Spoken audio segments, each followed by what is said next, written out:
Hello, beautiful people. Today's map, we're going to talk about the tools and how you can claim your share of this emerging economy by completing quests or contributing in other ways. But before I dive into the tools, I actually want to bring us back to this bridge.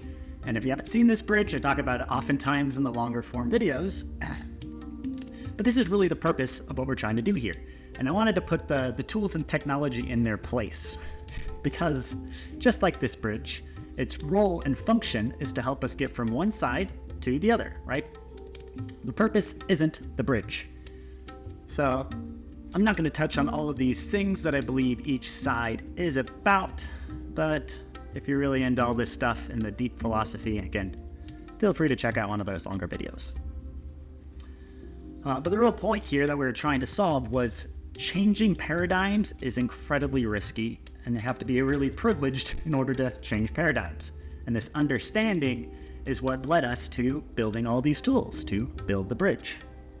So when I talk about seeds, HYPHA, which is going to be the tools I'm about to show you, local scale, and so many other tools that are part of our alliance, I really like to think of them as the foundation that's attached to the current paradigm that's being the infrastructure on this side of the bridge. Because, and it's very evident, that if the other side of the bridge doesn't exist, then these tools are really just an extension of the current paradigm. They don't really help us transition paradigms all on their own, right? Because just like with a bridge, all the infrastructure on this side of that chasm is really just an extension of that side, right? It's only when the bridge is completed and connects to the other side that it's a functional bridge. So that's really where we're at today when I'm making this video right now with the tools, is they're really kind of an extension of the old system in a lot of ways. So let me give you some examples of what I mean by these tools just being an extension of the current paradigm. Seeds, as you see here in the wallet, offers us a new financial system. You got a bunch of different tokens that you can mint. You can even mint your own bioregional tokens, and then you can send them around fee-free and instantly. I'll actually send some to my wife as an example here. So here we go. It says here, always free and instant. Sending those. And just like that, I was able to send tokens instantly. Cost me nothing, right? Pretty awesome. And then you can have all the stuff that's happening, like that voice you're earning in your DAO, earning some gratitude seeds, etc. Which we'll get into gratitude seeds in the longer episodes. Which, in my opinion, is actually part of the bridge and part of a new paradigm getting into things like gratitude. However, seeds being a currency is really an extension of the old paradigm, right? It's still talking about monetary systems, and especially if and when we connect seeds to exchanges, then the old money systems can come in and buy up huge shares like they have in the rest of the crypto economic systems, right?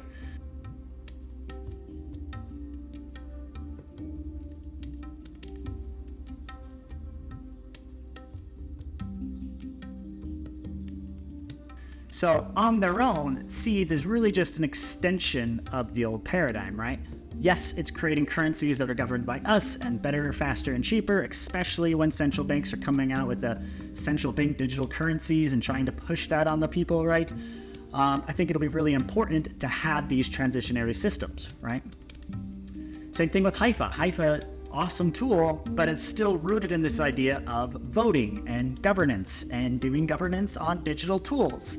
Really great, definitely better than the legacy systems of what they're providing. I mean, it's better to have direct democracy than, no democracy at all.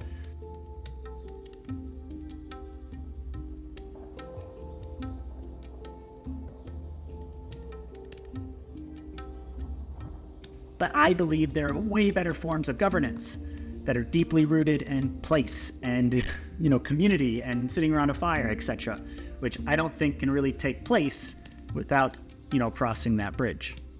And then finally, with local scale as a final example, local scale is an awesome fee-free marketplace with bioregional economies, but it's still rooted in this concept of owning products and services and trading those products and services with other people in a marketplace and where you're earning tokens that look like money, etc. So these tools on their own, not serving as a bridge, are really just an extension of the old paradigm where we're looking at, money and markets and voting as our forms of basic economic and governmental coordination. So I know that's a lot to kind of take in, but there's a whole world of infinite possibilities of how we can coordinate to meet our needs and thrive on this planet that go beyond those concepts. These systems exist to help us bridge, so it's still really helpful to have a fee-free currency, especially right now where central banks across the globe are coming out with their central bank digital currencies and trying to force everyone into these totalitarian systems. I think it'll be really useful at that moment to be able to have a transitionary currency. And that's really where a lot of these tools got started, is they said we need to be rooted in the current paradigm so it's not too much of a paradigm shift. It's really hard to shift paradigms, right? So you need these bridges where you can ease into these changes. But if it is just an extension, then we didn't really change anything, right? This was really important and necessary for us because this is how we connect with capitalism and with fiat currency and with legacy, legal systems. So how can we actually own land so that nation states don't come in there and kick us off? Because some people who want to transition paradigms without this bridge, they're like, oh, well, we're just going to go inhabit this forest land and build up a settlement. Well, then people come in with guns and kick them off that property because they didn't have, legal ownership over that land. They didn't have the infrastructure for this side of the bridge, right? Same thing with money. There's a lot of beautiful projects that actually would do really well for investors, but they don't have the infrastructure in place to be able to connect to investors or connect to the legacy fiat systems to bring in capital. So this is why we went about building all of these tools, was we needed the infrastructure on this side of the bridge that helps us talk to the legacy systems that will help us bridge to new paradigms. And that's really what the ReGen Civics, exploration is all about, and what we're looking to really hone in on each one of the individual projects. That is obviously going to require a much longer series to unpack, and that is the longer series of ReGen Civics, is what are those new paradigms? What do they look like? How do we practically coordinate meeting our needs with other humans? And how do we practically coordinate the regeneration of our planet? That's what we're exploring in the emerging regenerative paradigm and what that looks like. So I really just wanted to drive that point home, that whilst these tools are really awesome, and it's better to have a fee-free financial system than one laden with fees, we need to be considering what it looks like to evolve beyond money and markets, which is what the other side of the bridge is all about. All of the land projects that are demonstrating new types of economic systems, new types of coordination and governance systems, and all these things that we just like to call games. And then, of course, the whole bridge is made up of all the alliance organizations, which you're probably part of one if you're watching this video. So I highly encourage you to go through this process of claiming your share of these tools and helping form this bridge. Because that's really what all these videos and this whole thing is for me about, is making this bridge so that we can transition paradigms a lot safer, a lot more effectively, and at the scale that we need to transition civilization today. Okay. So that was real brief. Again, if you want more of this, feel free to watch some of the longer videos. But now I'm just going to jump right into the tools. So if you click on the link below, it's going to bring you to this page, which are all the different DAOs that are part of the HYPHA ecosystem. Now, a DAO is really just an organization. It's a group of humans coming together to do something. But the DAO tools are the tools we're about to get into, so I'll actually show you one. So we'll come down to ReGen Civics, which I'll actually probably share this link, so they'll just take you straight to this page, because this is where you're going to go to make any of your contributions to the ReGen Civics Alliance. Now, if you're making contributions to any of the other organizations within the Alliance or any land projects, then you want to go find their DAO, which might be on that first page. All right, so when you come here, this is the basic page. It shows how many members there are, how many proposals have been passed, which in our case is 0 at the time, how many badges exist, and how many assignments are being filled. So we're just getting started, and it's pretty empty right now. Hopefully these videos I'm making help change this, but that's the point of all this, right? So when you come in and you're like, yep, okay, I just completed a quest, or I want to contribute to the Alliance, then first thing you're going to do is you're going to log in. So actually, I'll show you how to log in. So when you first show up, click that login button. If you don't already have a HYPHA and Seeds wallet, then that will be the first step. And at the end of this video, there's an overview on the Seeds HYPHA wallet stuff, if you don't know about that already. All right, so you're going to open up your HYPHA wallet. You're going to click the HYPHA wallet login like this. You click that scan QR button right there, and you scan it and slide that over. And then just like that, you've logged in. And this is how I interact with the DAO, is you have your wallet on hand and you've got your desktop where you're interacting with the DAO right now. Soon enough, this will all be on mobile friendly as well, and you'll be able to do most of it on your phone if you want. But right now, it's kind of this two-part process. Okay, so then you're going to click that new proposal button. You're going to click contribution. So if you're here because of a quest, then the title of your quest or title of your proposal here is going to be quest. Name the number of the quest, and then any other title that you want to give it. So you can be like completion, exciting, yay, whatever else you want to say in order to label it, but just put that quest 1 or quest 2 or whatever quest you're on right here. Then go ahead and put a description of what you did, just super brief. I like having every proposal we're making in the DAO kind of bullet point style, really simple so that we're not getting overwhelmed with information. So the description really should be, I learned, bullet points, A, B, C, and then link to video. So this is really what we're encouraging everyone with all of the quest completions or any type of proposals to make a video, a really brief, simple video, keep it around 3.5 minutes, going over how the quest was, what you learned, or whatever the quest is asking for you to do. Now, if the quest is also asking for you to have, show information, for example, the seed saving one says, show us your local scale where you set up your seed bank, then you'd have a link to verify, right? So any information you might need to verify to prove that you've completed your quest, go ahead and put it in the details. So keep the description really short and simple like that. Then when you come down to circle, the first circle we have right now is for the quests. We'll have more circles for more things as ReGen Civics, expands and becomes a larger alliance. Right now, we're just starting off with the quests. So you put it under the quests circle. Now, what's going on right here with the documentation, if you upload here, you're actually uploading it to the interplanetary file system, which is this decentralized global database which can never be taken down unless there's a solar flare or everyone gives up on it, which is super unlikely. So what you got going on right here is you could upload stuff to be secure there forever, but it's a decentralized database and it's kind of expensive actually to host things on there. So it's a very small amount of data that you can put here. So the max you can have is about 3 megabytes for a document, or a very simple image, or really 20 seconds for a video. So that's why we actually have the links for videos somewhere else here. Don't put them here for now until we figure some of that out. But here you can also put up any type of documentation that you want to be secured on-chain forever. So it's pretty cool what's happening here. Forever until there's a solar flare and all this technology comes to an end.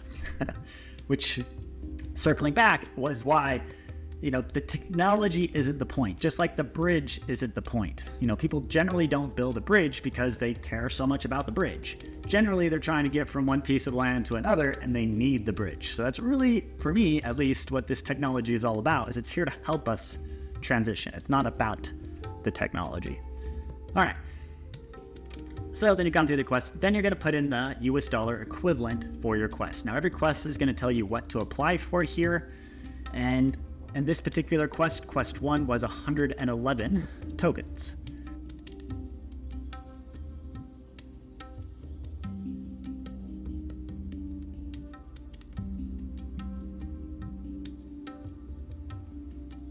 Now, when you're doing quests, all of it is deferred. And deferred means you're taking it in organization tokens rather than out of the cash of the treasury of the organization. So this proposal process could be used to pay people in cash equivalents or in their own organization's token. And for quests, it's all going to be in the organization's token. And then also for quests, we're going to click this custom reward because we're doing voice tokens where every quest you complete is 1 voice token. So this is really interesting because voice tokens is who governs the organization. And long story short, we've been playing in this how to do democracy / decentralized governance, how to do organizations governed directly by the people for a while. We've looked into it, had a lot of fun. Long story short, I'm interested in this new approach where this organization is going to be governed by the people who have demonstrated commitment to the regenerative renaissance in some way, or knowledge in it. And that's really what the quests are all about. Is the assumption here, the theory is the more quests you go through, the more capable you're going to be as a human to make informed decisions and to help move the organization forward in a beautiful way. Now, Alliance members and organizations who partner with the Alliance, each one of them are going to receive 1,111 voice tokens if you're an Alliance member or a land project member. So if you're representing a land project or an organization, you have quite a lot of voice, which means that someone just showing up and they're not representing either one of those alliance partners, they would have to go on 1,000 quests to get the same voice. But it's still important, and quests are open for just about anyone, right? And this is a way that we can continue to decentralize the decision-making of our movement, giving it over to people who are doing these quests, but while still giving a pretty large share to the actual organizations and alliances being represented by this alliance. Okay, so if you're doing a quest, you get 1 voice token for every quest you complete, and however many utility tokens that quest says you get as a reward. Then you come down, the next step is just to review it. You get to look at all your details, make sure it's 1 voice token, 111 utility tokens. Okay, it's for this particular circle, which currently there's no members in because I'm literally setting it up right now. You can go to that circle and eventually you'll be able to talk to the people in that circle and get more help, and this organization will continue to mature. But right now you just get to look over the details on it, be like, yep, okay, and then click this publish to staging. And then when you do that, that's when you pull up your wallet again. You click that scan QR code again, you scan it, that was fast, slide it just like that, and there it is. So now you see it right here. Now it's in a staging proposal. So staging is then when you can come up here and then other people can then put comments. So I can come in here and say, hey, actually, this quest was for 123 tokens. It's not, it's actually for 111, but let's say it was for that. I can click that. Every comment, it requires you to sign because the whole point of signing is to make sure it's you, especially nowadays with the advent of AI and all of these crazy things happening online. It's really hard to know, what an actual human is doing versus what's a robot. And that's what all of this is about, is you're supposed to be the only one with your private keys, which are held on your phone and hopefully secure, so that when you do stuff in these organizations, we know it's you. When you're making comments, we know it's you because you actually are the one that had to sign it, right? Etc. So then people could come in here and comment and be like, oh, okay, it's actually supposed to be for 123. I can edit that proposal and I can come down and actually make that edit. I can be like, oh, okay, 123 tokens. Oh, custom reward. And 1 voice token and 0 cash tokens. Okay. So then I can publish it to staging again. Once again, you're going to pull out your phone and sign it, right? Just again, prove that it was you. Okay, so now I come in here and now it's 123. And then people can leave comments and be like, yep, this is good. And when you're ready to actually propose it, when you think, yep, this is what I want to put up there, you're going to click publish. And once again, we're pulling out that phone, scan it, swipe it. So what's happening is every one of these transactions I'm doing are happening on chain and they're not costing us anything. So, I'm not having to pay fees every single time I'm doing something on the blockchain here, which is why we went about building all these tools ourselves rather than using some of the existing tools out there. Huge process. Anyway, now what we actually see, if we come back to proposals, it's not in the staging proposal anymore. It's down here on an active proposal. So now there's only 12 hours because it's a really short window for voting that I set up because the DAO is getting set up right now. but generally this might have a couple week or maybe a whole week window where people can then come in here and vote on it. So now I'm actually going to vote. I'm going to go ahead and vote no, because 1, it's not 123 tokens, and 2, I didn't put in my video or anything, so this is not accurate. So once again, pulling out that phone, click that scan QR code, scan it, sign it. Okay. So this is how we do organizations that are governed by the people. This is our voting process. People can come in here, put up proposals. We can all vote on it as a community. And yeah, all right. So what you see here is 98% of the vote, because I'm like the only organization member in this DAO right now, because I'm just getting it started, voted no. So 98% of all voice tokens in this DAO voted no. But 0% of the votes were for yes. So this one's blocked off. So currently this proposal is failing. Both of this would need to be green to say that it's in a passing state. And then they need to stay green by the time this number ticks down to 0 in order for it to work. But I can actually come in here and change my vote. It'd be like, oh, actually, never mind. I realize that it's a yes, or actually I want to abstain. And what abstain means is that you're not supporting that part on the top. Let me go to that. I'm not actually going to abstain. Let me refresh. So if I abstain, then I want to show up here at the bottom. So I'm going to help increase this number by saying I represent it, but I'm not going to increase the support number. So this is how many votes were in favor versus against. If it's abstained, it doesn't do anything. It doesn't affect this number, but it'll still increase this number. All right, what do these numbers mean? Let's go back to the proposals.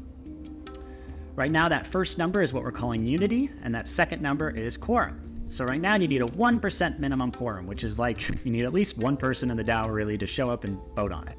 I got 98% quorum on that last one, right? But we need 90% unity. That's really high. And we're probably going to keep both of these numbers actually quite high, relatively speaking, rather than in our current democracies that are like 50%. If half the people are in favor of something, then okay, we're going to let it go.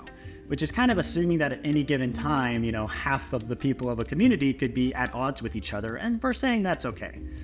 We don't think that's okay. If 10% of the people say something is wrong or there's a problem with something, that's a pretty large signal for us to say, hey, let's rethink this proposal. So that's why we have unity so high, but not so high that, a single person or a very small group can block everything and have too much power.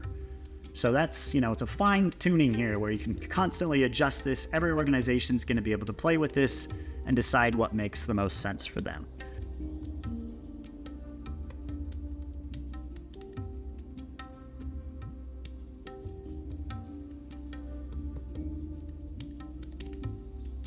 So this will probably keep changing as we keep evolving as an organization. Then I could come down here, I could see that I voted no. I can see that the quorum is passing, but the unity is not. So this proposal is going to fail unless I come in here and change my mind. Okay, so that's essentially how it works. And they can come in here and see the history. We can see what proposals were put up, who voted on them, how did they vote, if there's any comments on them, etc. So as we get going, this proposal history will get a lot more interesting. You'll be able to sort by, what types of proposals you're looking for and all that fun stuff. So I'm probably going to end it here. We'll do more videos on different types of proposals in the DAO, different ways that you can contribute. But this one is simply, how do you show up, you're doing your quest, how do you actually earn some tokens for doing your quest? Okay, so then what happens when you get your tokens? You'll be able to see them in your profile. So come and click your profile here. Want to make sure it is you again. We'll pull out your wallet. Go ahead and scan that again. Okay. So now I can get into my profile. I need to be able to do that in order to make any changes to my profile while I'm in here. And this is where you're going to be able to come in and see all the different organizations that you're a part of, who you are, the assignments that you're holding. I'm not currently in any assignments, your past contributions, all the different stuff you've done, any quests you've completed. I haven't done any quests yet. Again, because all of this is really new, hence why I'm making these videos to kind of get people playing this game with us, right? And then I can come down here and you can see this wallet address part. So this is where we're interoperable with a lot of different other blockchains. So when I was talking about that cash token, if you're an organization that's paying out cash equivalents, maybe you don't have a bank account. Maybe you actually want to hold all of your treasury in your Bitcoin wallet or your Ethereum wallet or some other blockchain. So right now we actually service these 3 blockchains, and then you can come in and put your wallet for which one of the other tokens you want to receive when you redeem your cash. So in one of the organizations I'm part of, I receive my cash payouts in EOS, right? Why I do it in EOS is because it's fee-free. So it's instant and it doesn't cost any fees to be able to send me my cash equivalents. And EOS is on most centralized exchanges where I can quickly turn it into dollars. And that's true for Bitcoin and Ethereum. So that's why we're using this. This is really an exit from the game we're playing into the dollars world, is we can use these other tokens, right? So that's really what's going on down here, is you'll be able to put in your other wallets for these other blockchains in order to receive those cash equivalent payments in these tokens from the organizations you're a part of. Right, so that's a quick overview of what's happening in the DAO and these particular tools. Hopefully that was helpful. And yeah, so looking forward to playing this game with you all. Cheers, everyone.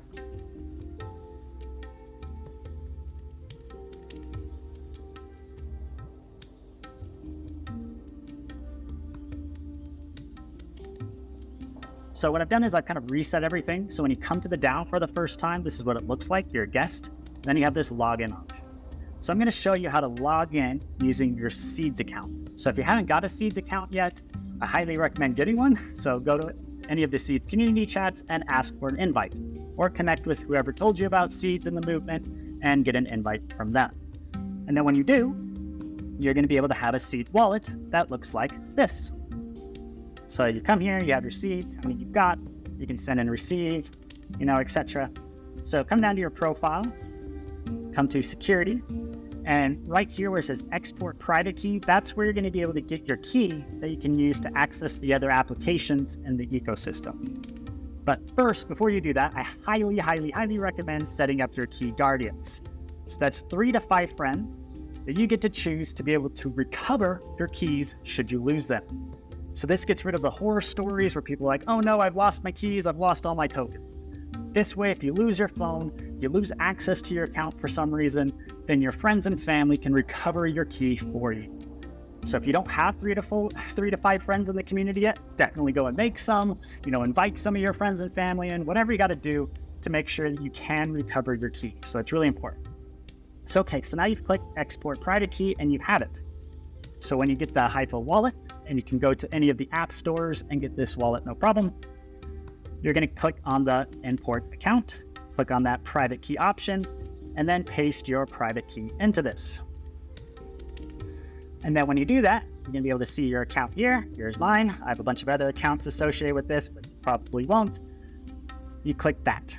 And it's pretty basic, this wallet right now. It just has the scan QR function, and that's what we're going to use to log in. So now when we come back to this dashboard here, you click login, click that login again, click on the HYPHA wallet login option. You see that QR code, scan it right here, slide that guy over right there. And now you see that that just worked. And the desktop just reacted. It knows I just signed in. There you go. So now this is how you can start signing all of your actions. When you're doing everything on your phone, it's really easy. It'll just bounce back and forth between the wallet and the app. When you're doing it on your desktop, you can use that scan QR option and scan things. So let me give you another example of it. Sign into my profile. It's going to want me to scan that QR code. So I click the scan QR code again, see it, slide it, and there you go. So this way your private keys stay on your phone and stay super, super secure. And then if you have that key guardian option set up, you can always recover your keys. We put a lot of time and effort into making sure that it was super secure because we know how important all of this stuff is. So I know it seems a little bit weird having these different apps, having your keys there, but that's the nature of these decentralized systems that are, empowering you, is there isn't some company that can recover your account. That means it's entirely yours, just like your actual physical wallet with money. Should you lose that, it's kind of a challenge. But again, that's where the key guardians come in, because we can actually recover your keys. So please make sure you're setting those up and making sure you're keeping your keys secure. And then how you do that is just don't ever take them off your phone. Once you have your Seeds wallet and your HYPHA wallet, you can use those tools to access everything, and never give anyone your private key. No one needs that for any reason, so if they're asking for it, definitely don't give it to them. So hopefully that was helpful. We have these 2 different wallets to use for accessing the Seeds ecosystem and all of this stuff. And that should make it so hopefully you don't have transactions failing when you're accessing the DAO and the DAOs. But should they happen, and they should fail, oftentimes just try again, and sometimes it works. That is the nature of building entirely new technology, and this is all cutting edge stuff. So there's still probably going to be some bugs. There's still a lot of kinks to kind of work out, and we're working through all of that and making our way. So hopefully this was helpful, and I will see you all around. Cheers.